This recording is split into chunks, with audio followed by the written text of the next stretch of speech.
On the bench today we have a little Yaesu radio, and you definitely don't see many of these around anymore. Nice little radio. It is a FT-790RII. I think that's what that is. 2. Yeah, R and a Roman numeral 2. Little UHF radio. Customer sent this in. The note says, please adjust the transmit audio output to an acceptable level and adjust the FM deviation correctly. I believe the deviation is set too high, as I am constantly getting comments that I am cutting out of the bandpass on repeaters and on my own hotspot. Please tune in the line as needed and make any repairs you see necessary. So, radio's been around for, definitely not a new radio. This thing is a vintage radio, and it's been around the bush. You can see lots of battle scars. It's been used, but apparently still working. Does look to have the tone module in it, and actually has the tone chart on the bottom for the dip switch settings. And actually, let's see, what do we got? Up, up, down, down, up. I think it's only supposed to be 6 position, isn't it? Yeah, 6. So that'd be what? Double up, double down, up, down. Double up, double down, up, down. So it looks like it's probably set to 151.4 from the looks of it. So let me get this little critter cracked open here, and we'll get her powered up and see how she works. Check the transmit on this thing. As you can see, battery powered, actual battery. So there's the terminals on this. Doesn't have a plug on the back. Has a backup, and it looks like the backup switch is in the on position. But get her cracked open, take a look at it, see how it's working, and see what the deviation is currently set to on this thing. Microphone comes with the original microphone, an MH15C8 microphone, which is a DTMF keypad mic, and nice to see does have a switch on it, because one thing I hate about microphones that have DTMF keypads is if they don't have a lock button and you're talking on the radio and your hand is inadvertently pressing buttons on the back when you squeeze the mic and you're changing frequency. So yeah, it's nice that they have the lock button on there. But yeah, for an old vintage radio, it's a survivor. So let's see what we can do for this little guy. Okay, so I got the little radio cracked open and it's hooked up to the communications test set. I honestly don't think the customer is having a deviation problem as much as he's having a transmitting way off frequency problem. I checked, did a full just basic test of the radio, make sure the receiver was working. It is. It's horribly off too in frequency. Sensitivities, I think, is actually fine on the radio, but transmit and receive frequencies are way off. So the first thing I checked was receive. When I turned the radio on, this is the frequency it was on. Now this does not have the first 2 digits of the frequency. Remember, this is a UHF radios, and this one falls in the 440 megahertz range. So it's the first digit here is actually the 3rd digit of the frequency. It's just missing the 44. So that's actually 445.975. When I first turned this on, the customer had tone enabled, so the CTCSS board, which is a little board behind that shield right there, that you can see the dip switches on the backside, that was turned on. I have turned that off, so we have no modulation currently. That is something to remember. CTCSS tones are modulation. It is a continuous audio tone at that frequency. So if you're, let's say you have 141.3 set as your PL tone or your CTCSS tone, the radio, anytime it's transmitting, it is transmitting that audio frequency, and so it's applying modulation, and I want a clean carrier. So I've turned the tone off. The radio is currently in the low power, and as you'll notice, there's a little red light there, and the meter needle is up there. That's because the radio is transmitting. It has been transmitting for about 15 minutes now, because I wanted to really warm this thing up. Now, it's on the low power, so it's safe to just basically turn this thing on, transmit, and just leave it forever. It's not going to overheat in low power mode. But the frequency is horribly off in this thing. The other problem is it drifts a lot. Man, this is a drifty radio. So when I checked the receive, I noticed I hooked up the communications test set, injected a signal, modulated, and the radio is currently in FM mode. Remember, this is a multi-mode radio, but it's currently in FM, and that's apparently what the customer mainly uses this for, is FM, because he's worried about deviation. I got best receiver sensitivity with the clarifier turned full clockwise. Now, in this radio, the clarifier does not adjust the transmit frequency. It adjusts only the receive frequency. But yeah, I get maximum sensitivity with it full clockwise, and I think I could just keep going and sensitivity would pick up even more. It's off that far. Transmit is exactly the same. It's way low in frequency. So, like I say, the radio is in transmit. So if we come up to the spectrum display on the communications test set here, I have the center frequency set to 445.975, and I have the span set to 10 kilohertz or 0.01 megahertz. So from one side of the screen to the other side of the screen is 10 kilohertz. Each one of these lines represents 1 kilohertz. So there's our center frequency in the middle of the screen, and then 1,000, 2, 3, 4, 5,000 low, and 1, 2, 3, 4, 5 high. Now, this little marker right here, the R marker, I had tested this radio, noticed that it was off frequency, did some testing with it, and it warmed up, and I noticed how much, I was like, my God, the frequency seems to keep changing, and it did. So I actually set this radio off to the side, worked on another radio for a while, and put this one back on the bench, and because I wanted to let it cool down to room temperature to see exactly how much does this radio actually drift. So when I first turned the radio on at room temperature, this was the frequency it was transmitting on, where that little R is. So that's about 1,500 hertz low almost.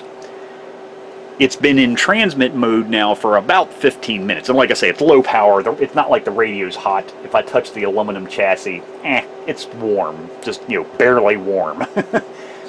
And you can see where the peak is down here. So actually, if we go back to the marker and I move the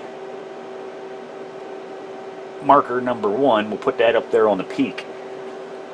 Remember, the radio is set to transmit on 445.975. That marker is on 445.97194. So that's how low it's transmitting. It's like basically 3 kilohertz. It's slightly over, but 3 kilohertz low in frequency. And the receive is about 3 kilohertz, and it varies. It shifts about 1,500 hertz in its warm-up time. So it's off from the time you turn the radio, or when you first turn the radio on, it's already off 1,500 hertz, and then by the time the radio warms up, it drops another 1,500 hertz, and you're off about 3,500 hertz. So, yeah, we got to take care of that. Because it's just completely destroying receive sensitivity, and you can only adjust the frequency resolution down so far on this thing. So I'll take it out of transmit, and you can hear the signal there. So if we look back up here, actually let me turn off don't need that marker anymore, go back to the generator. And if you look down here at the SINAD meter, which is something I've added back to the bench because it's actually kind of handy, especially when I'm doing videos for showing the actual SINAD measurements. I'm not trying to flip between screens or different instruments. I can just keep everything in one picture. But if I turn the signal generator up till we get to 12 dB, because that's the magic number we want to get. We want to get to 12 dB SINAD. And it's staying steady at 12 or above there. And this has a receive sensitivity. Now that's with the clarifier centered. The receive sensitivity is minus 113.5 dBm for 12 dB SINAD. Now look what happens when I turn the clarifier full clockwise. Look how much the SINAD went up. And if I turn the frequency down to get back down to 12 dB again. Right about there, we're at minus 117.9. And like I say, it's still probably off by about another 1,500 hertz, because there's only probably about 1,500 hertz up and down in frequency range on this clarifier. So it's just in horrible need of a transceiver alignment. Like I said, I'll take scrape out the little bit of glue that's in this thing, do an alignment to it.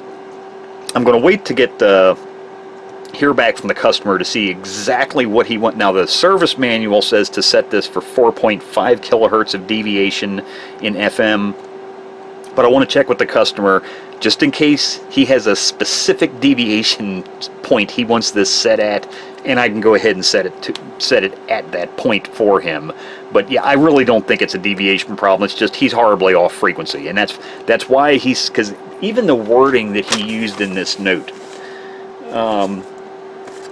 that I'm cutting out of the band pass of the repeater. Well, if you're 3,000 hertz low, you are. It's not that your deviation is off, it's that you're so far off frequency that you've probably fallen out of the band pass of the repeater. You're starting to get into the knee of that filter network, and it's starting to attenuate your signal, and that's why you can't get into it. So yeah, I think now the only thing is I'm hoping there's that much adjustment in here. It's been so long since I worked on one of these, because honestly, you just don't see many of these radios.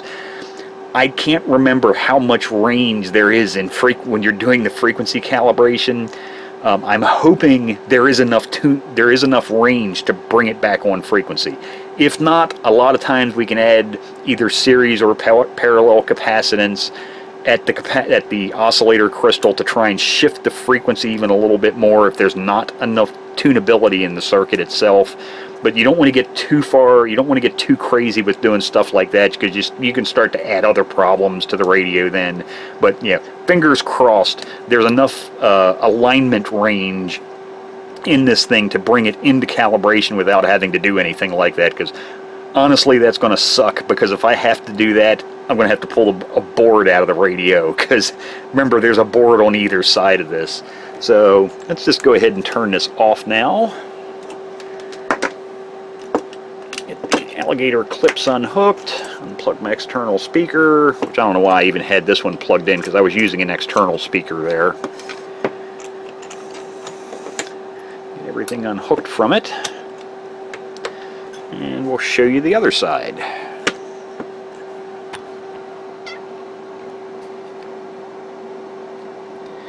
And like I say, little tiny specks of corrosive glue in this thing. You can see how dark brown and crusty, and yeah, it just pops right off, which is actually, that's a good thing. There's a little bit on that ferrite bead, a little bit on that one. I'll just get that stuff cleaned off of there. That way it doesn't eat the leads off of these inductors, because that's what these are, these little green guys. Those are not resistors, those are inductors. Actually, you can see the board markings, they're indicated with an L.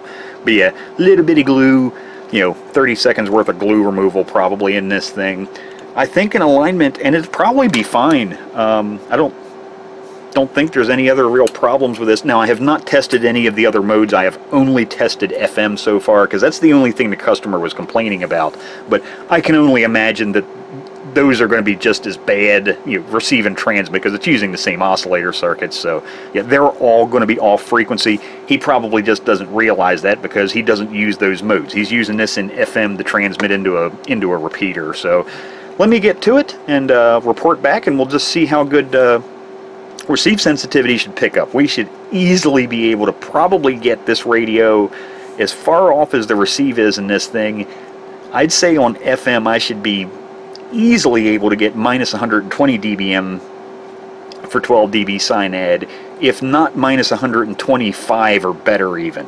These are good receivers, it's just they need to be on frequency, and you know, it's an old radio, it's decades old, so I'm sure I'll be able to pick up some sensitivity just with the alignment of the front end of the receiver on this thing. So let me get to it, and I'll be back. Okay, so I got the alignment done on it. Didn't run into anything really that needed repair. Just a couple little spots of glue that I had shown. Chipped that stuff out of there. And So really didn't need anything else done to it.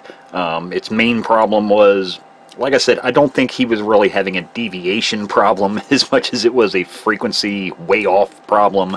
It is now frequency on, and the deviation is actually wider now than it was before.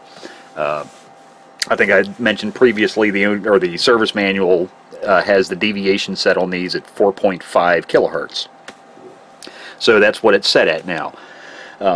But now that it's transmitting on frequency, he should no longer have any problems. Like I said, I think it was just he was so many kilohertz off frequency that it was just falling out, you know, of the receiving either receiver, you know, his hotspot, or if he's transmitting into a repeater, the frequency was just so far off that it was that's why he was having trouble with dropout. The one thing he did want set differently than the alignment procedure called for, because I gotta have to pull back out and look at it. I think they have the service manual has you set the low power on these at 0.3 watts or 300 milliwatts. He wanted it even lower than that. He wanted it around 100 milliwatts, so that's what I have the low power currently set to, 20 dBm or 100 milliwatts. I have another radio turned on so we can listen to the transmit on this one, and then vice versa. I can transmit with the other radio and we can listen to the receive on this one. So I have the radio set to 435 because this radio covers, it's kind of, the display on this, you have to remember, only has the megahertz position shown as the highest number, okay? But it actually covers either 430 or the 440 band, so it has a high and a low band basically. And when you just tune over, it'll tune. It tunes up into that high band. I currently have it in the low band position, so this is actually 435 megahertz. Have the communications test set up there, set to that, and also that radio right there. So if we key the microphone on this radio, you can see it over there. So audio check 1 2 3 4 1 2 3 4, and then if we transmit with this one, audio, I have to turn the volume up. You turn the squelch up also. Audio check 1 2 3 4 1 2 3 4. Audio 1 2 3 4. So transmits and receives just fine. Was able to get receiver sensitivity. Actually, let's go back up here. Back up to what I would consider a much better and appropriate level. I think it was at what, minus 110. It was in the teens, I think, 17 or something like that. I said I'd like to see it around at least minus 120 dBm. Better yet would be up to, you know, even as good as minus 125. We kind of, I think, got the happy medium here. So turn the squelch back down, and we'll turn the signal generator on. So we can see down here, get this cable out of the way. We're right there at the 12 dB point on the meter. And the signal strength is minus 123. If I hold my hand up here, I've found it offsets the white balance, and you can read the display over there, but the signal level is minus 123.1 dBm. So it's receiving much better than it was before. Main thing is it's on frequency. And boy, it was, and it's kind of what I was afraid of. I was going to run into that the radio was so far off frequency, I might run out of adjustment, and I actually did. I ran out of adjustment trying to get the frequency centered, and also notice the clarifier is now centered. We were testing that receive with the clarifier centered because it is now set correctly. But some of the oscillators in this were off so far. Luckily, if you rearrange the alignment procedure on this, and adjustments that you would normally do at the end, if you move them to the front, you can kind of compensate. By doing that adjustment first, that shifts the transmit oscillators up, and then you can adjust the main oscillator so it's actually on frequency. It's kind of complicated, and it literally is. It's very complicated. It would take me 15 to 20 minutes to properly describe how I did that, but I was able to shift the frequency enough to where I didn't have to replace crystals, didn't have to do any padding of components, tear the board out to add any caps in series or across any of the trimmer, the trimmer capacitors in the radio. I was able to do it just with the alignment, just by, like I say, just basically doing the alignment slightly out of order. You can make up, in a lot of radios sometimes, you can make up for frequency error by just kind of rearranging the alignment procedure. Because one portion may work out fine and have lots of adjustment to it, where you run into a band edge, or you run into the end of adjustment on another circuit. It's like I said, and you can't do it on all radios, but some radios, and luckily the main thing is this one, that was possible. So the only thing I have to do now is I have to tack the RF shield here over the PA section on the other side. Actually, let's just get this disconnected, because you haven't actually seen inside the PA section, or the power amplifier. Some people often don't know what I mean when I say PA. That's what's commonly, in amateur radios, the PA is the power amplifier. If you're working on other types of radios like CBs, it would be called the final section. But that's the PA section back here. So there's our final transistor, buried in a little blob of heatsink compound. It's got a diode strapped across the top there. But that's what's inside the PA cage. So I just need to get this stuck back on there, and tack the two blobs of solder on either end.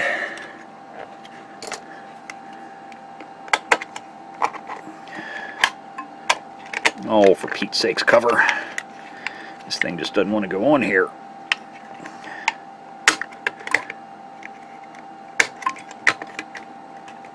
There we go.